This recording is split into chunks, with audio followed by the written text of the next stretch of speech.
DD किसान, बदलते भारत की शान।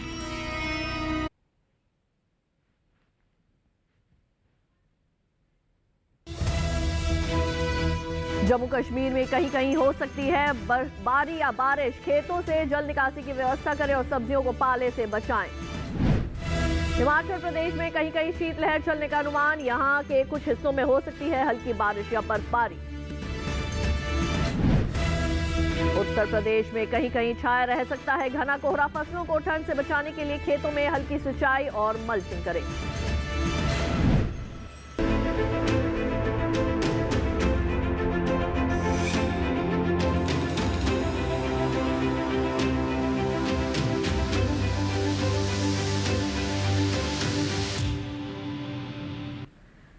नमस्कार, आप देख रहे हैं दूरदर्शन किसान। मौसम खबर में आप सभी का स्वागत है। मैं हूं आपके साथ ज्योत्सना।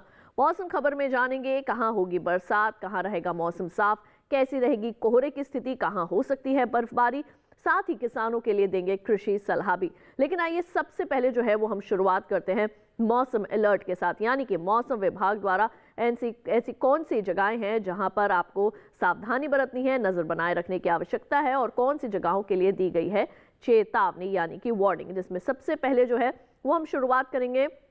आइए आपको यहाँ पे जो है वो जानकारी देते हैं। और मौसम अलर्ट के अंदर आइए सबसे पहले जो है हम बात करते हैं हिमाचल प्रदेश की। तो यहाँ पर जो है वो तेज़ हवाएं चल सकती हैं और ऐसे में जो है वो आप फसलों को जो है वो आप अपनी फसलों को बांध के रख सकते हैं। तमाम उनके अंदर जो है वो आप व्यवस्था करें। इसके बाद अब बारी आती है पंजाब, हरियाणा, चंडीगढ़, राजधानी दिल्ली की। तो यहाँ पर जो है वो कोहरे की स्थिति बनी रह सकती है। यहाँ पर जो है नजर बनाए रखने की आवश्यकता है और ऐसे में जो है फसलों की भी निरंतर निगरानी जो है वो आप करते रहें। हल्की सिंचाई जरूर करें। पश्चिमी और पूर्वी उत्तर प्रदेश में भी जो है वो कोहरे की स्थिति अभी जो है फिलहाल बताई गई है, यानी कि यहाँ पर भी नजर बनाए रखने की आवश्यकता है। इसके साथ ही अब बारी आती है मौसम पूर्वानुमान की, यानी कि जानते हैं कि अगले 24 से 48 घंटों के दौरान देश भर में कैसा रहने वाला है मौसम का मिजाज। सबसे पहले जो है वो शुरुआत करेंगे लेह लद्दाख, गिलगित, श्रीनगर, जम्मू कश्मीर से। तो यहाँ पर कहीं कहीं जो है वो वर्षा हो सकती है। हिमाचल प्रदेश में भी कहीं कहीं बादल बरस सकते हैं। लेकिन जो हमारे मैदानी हिस्से हैं यानी कि पंजाब, हरियाणा, चंडीगढ़, राजधानी दिल्ली, पश्चिमी और पूर्वी उत्तर प्रदेश, यहाँ पर जो है फिलहाल बरसात की कोई भी स्थिति नहीं है, यानी कि यहाँ पर जो है वो मौसम सामान्य रूप से साफ देखने के लिए मिल सकता है। इसके बाद इसके साथ ही जो है अब बारी आती है पूर्वी भारत की बात करने की। तो यहाँ उप हिमालय, पश्चिम बंगाल और सिक्किम के अंदर जो है मौसम फिलहाल साफ बना रहेगा। बिहार, झारखंड, गांगे, पश्चिम बंगाल और ओडिशा में भी फिलहाल बरसात की उम्मीद नहीं है। लेकिन पूर्वोत्तर भारत के अरुणाचल प्रदेश में कहीं कहीं वर्षा हो सकती है। तो ऐसे में फिलहाल जो है किसी भी दवा का छिड़काव ना करें और जल निकासी की पूरी व्यवस्था करें। असम, मेघालय, नागालैंड, मणिपुर, मिजोरम और त्रिपुरा में फिलहाल जो है मौसम सामान्य रूप से साफ देखने को मिल सकता है। इसके बाद अब बारी आती है कि हम रुख कर ले दक्षिण भारत का। दक्षिण भारत के अंडमान निकोबार द्वीप समूह में जो है वो कहीं कहीं वर्षा की संभावना है। तो ऐसे में यहाँ पर भी आप जो है फसलों में पानी की निकासी की उचित व्यवस्था जो है वो आप करते रहें और फिलहाल किसी भी तरह के दवा का जो है छिड़काव ना करें। प्रायद्वीपीय भारत की बात करें तो तटीय आंध्र प्रदेश, तमिलनाडु, पुडुचेरी, केरल, कर्नाटक, रायलसीमा, यहाँ पर जो है फिलहाल वर्षा की स्थिति नहीं है। इसके साथ ही बढ़ते हैं आगे, रुक कर लेते हैं हम यहाँ पर पश्चिम भारत का। तुम्हारे पश्चिम भारत के कोंकण, गोवा, मध्य महाराष्ट्र, मराठवाड़ा में भी फिलहाल के लिए जो है मौसम सामान्य रूप से साफ देखने के लिए मिल सकता है।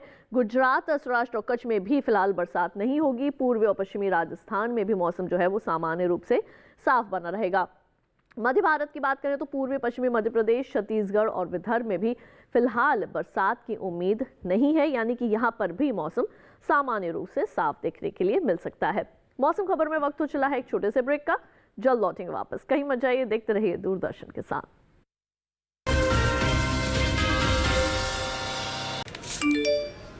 कम समय में ज्यादा मुनाफा, बस एक क्लिक में। कमाल है। अनजान लिंक्स पर क्लिक मत कीजिए। आरबीआई कहता है जानकार बनिए, सतर्क रहिए।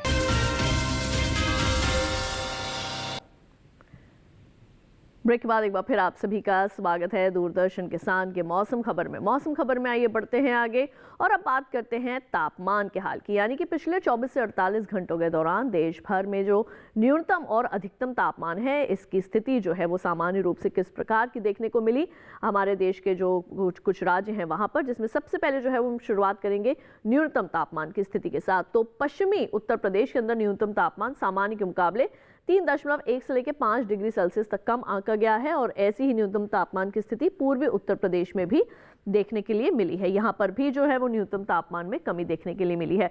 बात करते हैं हम यहाँ पर झारखंड की, तो यहाँ पर झारखंड में भी न्यूनतम तापमान सामान्य की तुलना में 3.1 से लेकर 5 डिग्री सेल्सियस तक कम रिकॉर्ड किया गया है। छत्तीसगढ़ और ओडिशा में भी न्यूनतम तापमान में जो है इसी तरह की कमी दर्ज की गई है।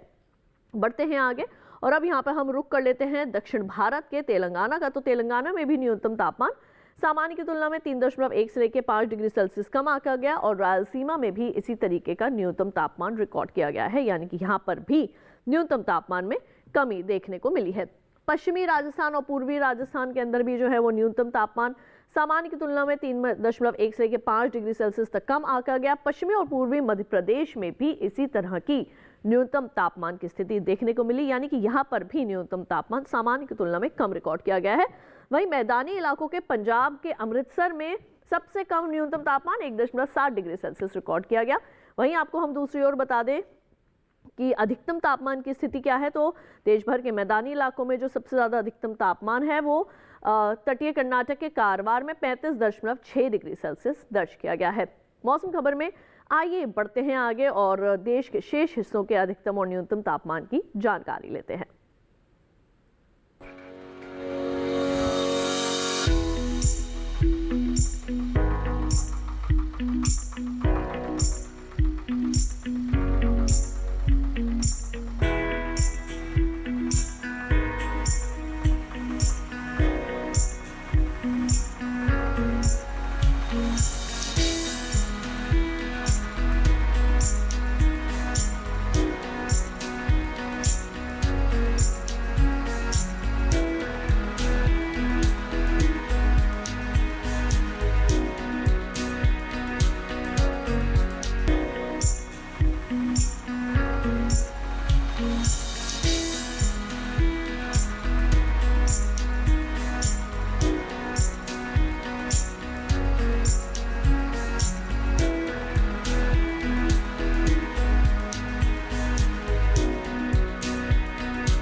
मौसम खबर में वक्त हो चला एक छोटे से ब्रेक का। जल्द लौटेंगे वापस अन्य जानकारियों के साथ। कहीं मत जाइए, देखते रहिए दूरदर्शन के साथ।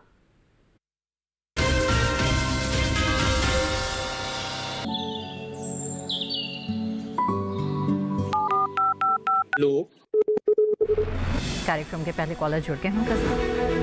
इस बीच हमारे पास कुछ ईमेल्स भी आए हैं। सवाल पूछिए अपना। कैडेट में जो मकान पैदा करेंगे इनमें कौन सी सावधानी बरतनी है? गर्म इलाकों के लिए आप HRM 99 इनसे आप कुछ फल ले सकते हैं। जैस्मीन के पेड़ पे जैस्मिन फल निहार। उसको पूरी खुली धूप चाहिए। फसल में कीट लगा हो या कोई बीमारी, पशुपालन में हो कोई दिक्कत या चाहिए कोई जानकारी, फोन उठाइए, नंबर मिलाइए और कहें हेलो किसान। सोमवार, बुधवार और शुक्रवार शाम 6 से 7 बजे सिर्फ DD किसान पर।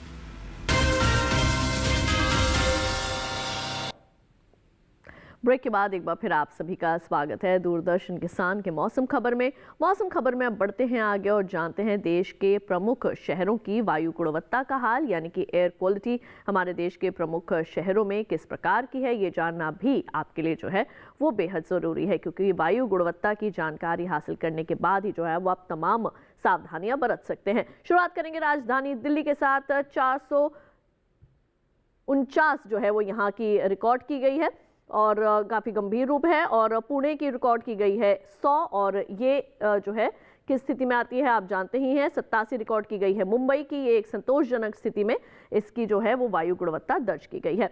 इसके बाद अब बारी आती है 233 के साथ रिकॉर्ड किया गया है कोलकाता, ये कम खराब की स्थिति में जो है वो दर्ज की जा सकती है।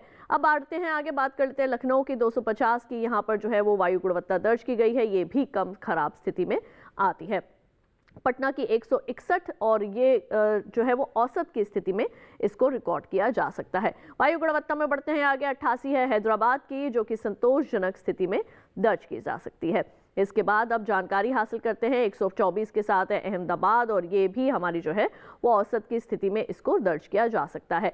बढ़ते हैं आगे, 110 है बेंगलुरु की वायु गुणवत्ता का हाल और ये भी औसत की स्थिति में रिकॉर्ड किया जा सकता है। इसके बाद अब बारी आती है पर्यटन पूर्वानुमान के बारे में, यानी कि पर्यटन स्थलों में कौन कौन सी ऐसी जगह है जहां पर आप जा सकते हैं, वहां पर अगले 4 दिन का तापमान और मौसम का हाल। गुलमर्ग की अगर हम बात करें, जम्मू कश्मीर के धरती का स्वर्ग इसे माना जाता है। सोमवार मंगलवार को यहाँ पर बिजली की चमक के साथ जो है वो बरसात हो सकती है। गुरुवार को भी यहाँ पर वर्षा होने की संभावना है। बुधवार को लेकिन यहाँ पर बदली छाई रहेगी। अधिकतम तापमान 5 डिग्री सेल्सियस, 3 डिग्री सेल्सियस और 4 डिग्री सेल्सियस देखा जा सकता है। न्यूनतम तापमान -5, -3 और -4 डिग्री सेल्सियस तक पहुंच सकता है। तो जब भी अगर आप गुलमर्ग का रुख करें, पूरी सावधानी बरतें। अब बात करते हैं उत्तराखंड के मसूरी की, तो मसूरी में सोमवार और मंगलवार को मौसम जो है वो साफ मिलेगा। बुधवार और गुरुवार को यहाँ पर बादल छा सकते हैं। अधिकतम तापमान 14 और 15 डिग्री सेल्सियस के अंतर्गत ही जो है वो देखने के लिए मिल सकता है। न्यूनतम तापमान की अगर बात करें तो सोमवार से बुधवार रहेगा 8 डिग्री सेल्सियस, गुरुवार को हो जाएगा यहाँ पे न्यूनतम तापमान 9 डिग्री सेल्सियस। ये हमने जो आपको जानकारी दी है उत्तराखंड के मसूरी के बारे में। अगर 4 दिनों में आप वहाँ पर जाना चाह रहे हैं, रुक करना चाह रहे हैं, तो इस तरीके का वहाँ पर मौसम रह सकता है। वाराणसी की अगर बात करें तो सोमवार से गुरुवार तक यहाँ पर कोहरे की स्थिति जो है वो देखने को मिल सकती है। उत्तर प्रदेश के वाराणसी में जो है वो घना कोहरा छा सकता है। अधिकतम तापमान की अगर बात करें हम यहाँ पर तो 22-23 डिग्री सेल्सियस रह सकता है सोमवार और मंगलवार को। गुरुवार और बुधवार को रहेगा यहाँ पर 24 डिग्री सेल्सियस अधिकतम तापमान। न्यूनतम तापमान की अगर बात करें तो सोमवार और मंगलवार को होगा 9 डिग्री सेल्सियस, बुधवार और गुरुवार को होगा 1 डिग्री की बढ़ोतरी और हो जाएगा 10 डिग्री सेल्सियस। अब बारी आती है कि हम बात करें पश्चिम बंगाल के दीघा की, तो सोमवार और मंगलवार को यहाँ पर कोहरा जो है वो छाया रह सकता है। बुधवार और गुरुवार को यहाँ पर मौसम खुल सकता है, धूप भी खिल सकती है। अधिकतम तापमान अगर देखें तो चारों ही दिन बिना किसी फेरबदल के एक जैसे बने रह सकते हैं, यानी कि 26 डिग्री सेल्सियस। न्यूनतम तापमान जो है यहाँ पे देखा जाए तो सोमवार से बुधवार होगा 12 डिग्री सेल्सियस, गुरुवार को 1 डिग्री की बढ़ोतरी हो सकती है और न्यूनतम तापमान 13 डिग्री सेल्सियस पहुंच सकता है। ये हमने आपको जानकारी दी है अभी दीघा की। इसके बाद अब बारी आती है कि हम ओडिशा के पुरी की बात करें, तो सोमवार से गुरुवार तक अगर वहां पर आप जाने का रुख कर रहे हैं, अगर कोई प्लान कर रहे हैं, तो वहां पर कोहरे की स्थिति जो है वो आपको मिल सकती है। सावधानी बरतें जितनी भी हो सके। अधिकतम तापमान चारों ही दिन एक जैसे, यानी कि 29 डिग्री सेल्सियस देखा जा सकता है। न्यूनतम तापमान 15 और 16 डिग्री सेल्सियस के आसपास ही जो है पुरी का न्यूनतम तापमान जो है वो इस तरीके का देखने के लिए मिल सकता है। बढ़ते हैं पर्यटन पूर्वानुमान में आगे और अब बात कर लेते हैं तमिलनाडु के कन्याकुमारी की। तो दक्षिण भारत का जो हमारा कन्याकुमारी का हिस्सा है, यहाँ पर कोहरे की स्थिति बनी रह सकती है सोमवार से लेकर बुधवार तक। गुरुवार को यहाँ पर थोड़ी बदली जो है वो छाई रहेगी। अधिकतम तापमान 32 और 33 डिग्री सेल्सियस के आसपास ही जो है वो देखने के लिए मिल सकता है। फिलहाल कोई फेरबदल नहीं दिख रहा है। न्यूनतम तापमान चारों ही दिन एक जैसे बने रहेंगे, लेकिन यानी कि 22 डिग्री सेल्सियस यहाँ का न्यूनतम तापमान जो है वो कन्याकुमारी का आपको देखने के लिए मिल सकता है। अब आइए हम यहाँ पर बात कर लेते हैं केरल के कन्नूर की। बहुत ही खूबसूरत जगह कन्नूर, और यहाँ पर भी जो है बदली छाई रहेगी सोमवार से लेकर गुरुवार तक। और इसके साथ ही अधिकतम तापमान अगर देखें तो 34 डिग्री सेल्सियस चारों ही दिन फिलहाल के लिए एक जैसे बने हुए हैं। न्यूनतम तापमान में भी कोई फिलहाल जो है वो फेरबदल देखने के लिए नहीं मिल रहा है, तो ये भी बने रहेंगे 22 डिग्री सेल्सियस पर। तो यहाँ पर जो है वो हमने आपको जानकारी दी है अभी कन्नूर के बारे में। केरल के कन्नूर का अगर आप रुख कर रहे हैं तो किस तरीके का अगला 4 दिन का मौसम और तापमान का हाल रहेगा।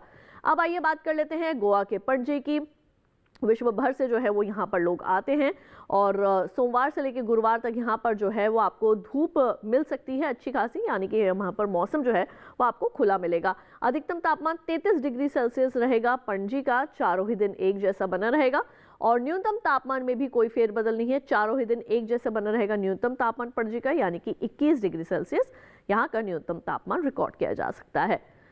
अब बात कर लेते हैं हम गुजरात के भुज की। तो भुज में भी जो है वो मौसम खुला ही मिलेगा आपको। सोमवार से लेकर गुरुवार तक यहाँ पर धूप भी जो है वो आपको मिल सकती है। 30 और 31 डिग्री सेल्सियस के अंतर्गत जो है वो आपको यहाँ पर अधिकतम तापमान मिल सकता है। और न्यूनतम तापमान की अगर बात करें तो 16 डिग्री सेल्सियस होगा सोमवार को, बुधवार को और गुरुवार को। मंगलवार को एक ही दिन जो है वो यहाँ पर न्यूनतम तापमान 17 डिग्री सेल्सियस रिकॉर्ड किया जा सकता है। यह हमने आपको जानकारी दी है गुजरात के भुज की। इसके बाद अब बारी आती है कि हम बात करें राजस्थान के माउंट आबू की। माउंट आबू एक बार फिर एक बहुत ही खूबसूरत जगह। सोमवार से लेकर गुरुवार तक यहाँ पर जो है वो मौसम साफ बना रहेगा, धूप भी आपको मिल सकती है। 24, 25 और 26 डिग्री सेल्सियस रह सकता है यहाँ का अधिकतम तापमान। 7 और 8 डिग्री सेल्सियस के अंतर्गत ही यहाँ का जो न्यूनतम तापमान है वो आपको देखने के लिए मिलेगा। तो यह भी हमने आपको जो है वो जानकारी दी है पर्यटन पूर्वानुमान के बारे में, यानी कि कौन से आगे आने वाले 4 दिन में आप कौन कौन से पर्यटन स्थलों में जा सकते हैं, वहाँ पर अधिकतम और न्यूनतम तापमान। इसके बाद अब बारी आती है कि हम बात करें किसानों के लिए खेती किसानी से संबंधित, जिसके लिए हम आइए रुक कर लेते हैं हमारे एआई एंकर कृष का। आज हम भारत के विभिन्न राज्यों में होने वाली खेती किसानी से संबंधित सलाहों के बारे में पूरी जानकारी देंगे। हिमाचल प्रदेश के मध्यम ऊंचाई वाले पहाड़ी इलाकों में पत्ता गोभी और फूल गोभी की फसल में माहू के प्रकोप को नियंत्रित करने के लिए नीम आधारित दवा का छिड़काव करें। हिमाचल प्रदेश के उप पर्वतीय और निचले पहाड़ी इलाकों में गेहूं की फसल में निराई करें। अधिक नमी और घने कोहरे के कारण गेहूं, प्याज और लहसुन में फफूंद जनित रोग बढ़ सकते हैं, इसीलिए सुबह जल्दी सिंचाई और छिड़काव से बचें। यहाँ मूली, गाजर और शलगम की खुदाई कोहरे के समय न करें। इसके अलावा यहाँ गोभी वर्गीय फसलों में हल्की गुड़ाई और मिट्टी चढ़ाना फायदेमंद रहेगा, जिससे जड़ों में हवा का संचार बेहतर होगा। हिमाचल के ऊंचे पहाड़ी समशीतोष्ण आर्द्र इलाकों में पाले से बचाव के लिए गोभी वर्गीय फसलों में शाम के समय हल्की सिंचाई करें। आलू की फसल में मिट्टी चढ़ाने का काम करें। लहसुन की फसल में 8 से 10 दिन के अंतराल पर हल्की सिंचाई जारी रखें। इसके अलावा मटर की बेल को सहारा देने के लिए खूंटी लगाएं, ताकि पौधे गिरने से बचें और फलियां अच्छी बने। यहाँ प्याज की फसल में भी जरूरत के अनुसार सिंचाई करें। उत्तराखंड के भाबर और तराई इलाकों में चना, गेहूं, जौ, मटर और मसूर की फसलों में निराई गुड़ाई करें। इसके अलावा यहाँ देर से बोई गई सरसों की फसल पकने पर कटाई करें। सरसों में फूल और फली बनने की अवस्था पर सिंचाई करें। तैयार गन्ने की कटाई करें और प्याज की रोपाई पूरी करें। यहीं इस समय सरसों में झुलसा और सफेद रथुआ रोग से बचाव के लिए अनुशंसित दवाओं का छिड़काव करें। उत्तराखंड के पहाड़ी इलाकों में गेहूं में हाथ से निराई करें और मसूर की फसल में निराई गुड़ाई करें। यहाँ आलू की बुवाई और मटर की बुवाई के लिए ये समय उपयुक्त है। उप आर्द्र उपोष्ण कटिबंधीय इलाकों में गेहूं और दलहनी फसलों को ठंड से बचाने के लिए पुआल से मल्चिंग करें और हल्की सिंचाई दें। इसी तरह कृषि और किसानों से जुड़ी हर महत्वपूर्ण जानकारी के लिए हमारे साथ जुड़े रहिए और देखते रहिए डीडी किसान। धन्यवाद। और ये थे हमारे एआई एंकर कृष, जिनसे आपने खेती किसानी से संबंधित तमाम विशेष जानकारियां हासिल की, यानी कि किस तरीके के समसामयिक कार्य अभी आपने अपने खेतों में करने हैं, कौन सी फसल में आपने सिंचाई करनी है, किसकी गुड़ाई करनी है, कौन सी फसलों को रोगों और कीटों के प्रकोप से बचाया जा सकता है। ये तमाम बातें अभी आपने जानी हमारे एआई एंकर कृष से। लेकिन खेती किसानी से संबंधित कुछ और भी विशेष बातें जानने के लिए आइए सीधा रुख कर लेते हैं भारत मौसम विज्ञान विभाग पुणे की हमारी विशेषज्ञ डॉक्टर जया धामी परिहार का।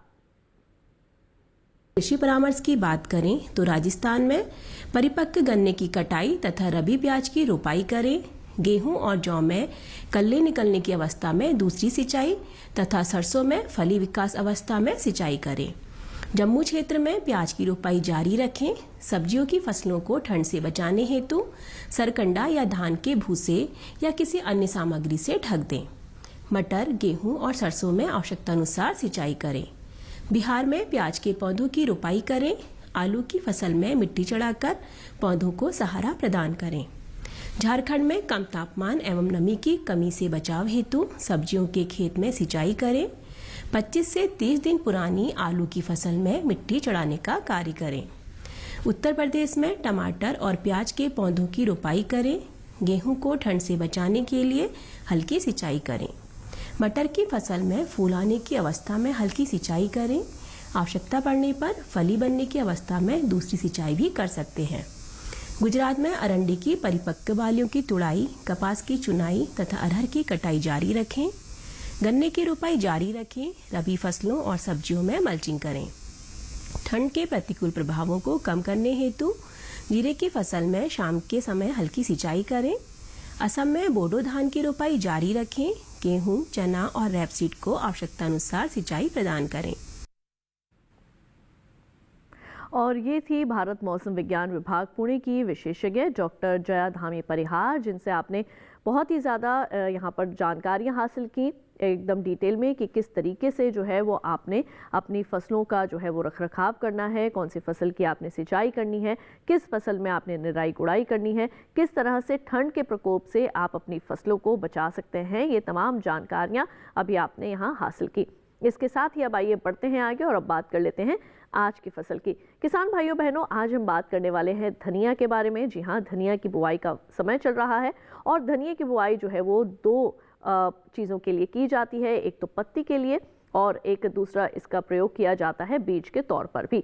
तो किस तरीके से आप कर सकते हैं धनिया की बुआई, आइए तमाम जानकारियाँ हासिल करते हैं कृषि वैज्ञानिकों की सलाह पर आधारित इस खास रिपोर्ट में।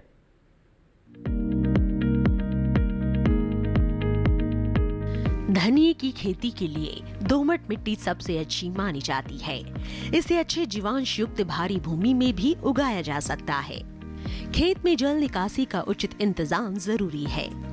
बोने से पहले खेत को अच्छी तरह जोत ले और मिट्टी को भुरभुरा बना ले, साथ ही मिट्टी को समतल कर ले।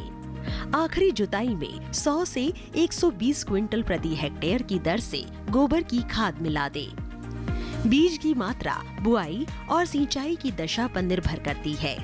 सिंचित दशा में 12 से 15 किलो बीज प्रति हेक्टेयर डालें, जबकि असिंचित दशा में इतनी ही जमीन के लिए 25 से 30 किलो बीज की जरूरत होगी। बोने से पहले बीज को उपचारित जरूर कर लें। साथ ही बुआई से पहले बीज को 12 घंटे पानी में भिगो कर रखें। कतार से कतार की दूरी 20 से 30 सेंटीमीटर जबकि गहराई 2 से 2.5 सेंटीमीटर रखें। पूरी फसल में 4-5 सिंचाई की जरूरत होती है। पहली सिंचाई बुआई के 30 से 35 दिन बाद, दूसरी 60 से 70 दिन बाद, तीसरी 80 से 90 दिनों के बाद और चौथी 100 से 105 दिन बाद करें। पहली सिंचाई के बाद निराई गुड़ाई करके खरपतवार निकाल दें। 1 माह बाद फिर से निराई गुड़ाई करें। खरपतवार की रोकथाम के लिए विशेषज्ञों की सलाह पर उचित दवाओं का छिड़काव करें। धनिये में उकठा रोग चूर्णिल आसिता रोग हो सकता है। इसे ग्रामीण भाषा में दहिया भी कहा जाता है। रोकथाम के लिए रोग अवरोधी प्रजातियां बोकर भी बीमारियों से बचा जा सकता है। फसल चक्र अपनाना भी बेहतर रहता है, लेकिन किसान इस बात का ध्यान रखे कि फसल में किसी भी तरह की दवा का छिड़काव करने से पहले कृषि विशेषज्ञों की सलाह जरूर ले। पूरी फसल होने पर पत्तियों की तुड़ाई सावधानी से करें। ध्यान रहे तोड़ते समय पत्तियां बर्बाद ना होने पाए। 1 हेक्टेयर जमीन से 125 से 140 क्विंटल तक हरी पत्तियां ली जा सकती है।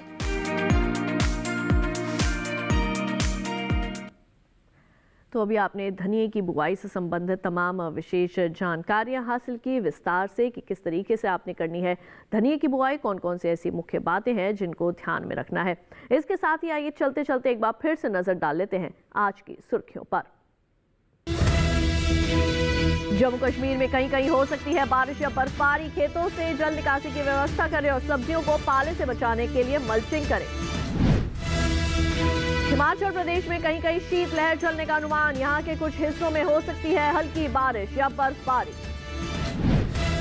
उत्तर प्रदेश में कहीं कहीं छाया रह सकता है घना कोहरा। फसलों को ठंड से बचाने के लिए खेतों में हल्की सिंचाई और मल्चिंग करें। इसके साथ ही मौसम खबर में आज के लिए बस इतना ही, लेकिन अगर आप मौसम खबर को दोबारा से देखना चाहते हैं तो टीवी स्क्रीन पर दिखाए जा रहे इस QR कोड को आप स्कैन कीजिए, जिससे कि आप सीधे हमारे YouTube चैनल पर चले जाएंगे। वहां जाकर आप एक बार फिर से ले सकते हैं मौसम का हाल मौसम खबर के साथ। और आज के लिए बस इतना ही, मुझे दीजिए इजाजत। देखते रहिए दूरदर्शन किसान, रखिए अपना ख्याल। नमस्कार।